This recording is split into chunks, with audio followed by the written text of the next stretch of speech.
My foray into politics has showed me that it's there's kind of a stench to it. But I am an activist, and I want to help, and I try to help the best way that I think I can. Right now, I'm doing other things. So. But right now, there are thousands and thousands of people who are really upset with Jerry Nadler.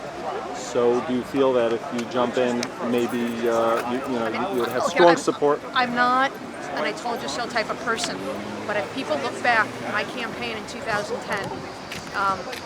basically one of the main themes of my campaign is, it's centered largely on the Iranian issue and the issue of Nadler's silence about Israel. At that time, there were a lot of indications as to back then you could see it, and you can go and look into my ads. He gave money to a campaign of a candidate who supported the Gaza Letter of 54. Now, the Gaza Letter of 54 was a letter. So do you feel the last few years the Jewish community has been duped about Nadler's real agenda? I think it's, I ran in 2010 and I could see it back then. If you go and you look at my campaign ads, the theme of my campaign was one of them. If you think Gerald Nadler is pro-Israel, think again. If you go and you look at my campaign, and I cited all the reasons back then. He was silent when Prime Minister Netanyahu was being treated so horrifically.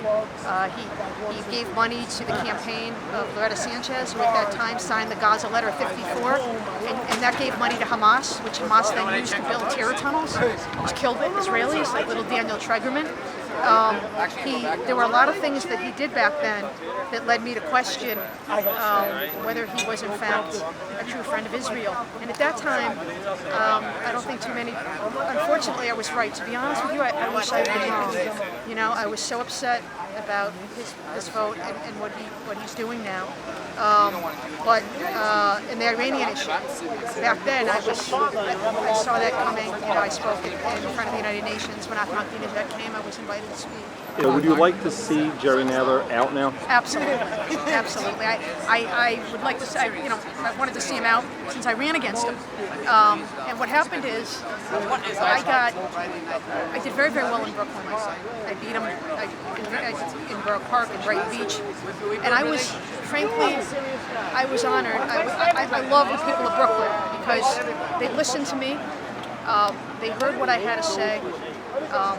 I was in there for good reasons. I was trying to do the right thing, and they supported me, and I love them, which is why I'm down here today. And I want to help the people of Brooklyn any way I can.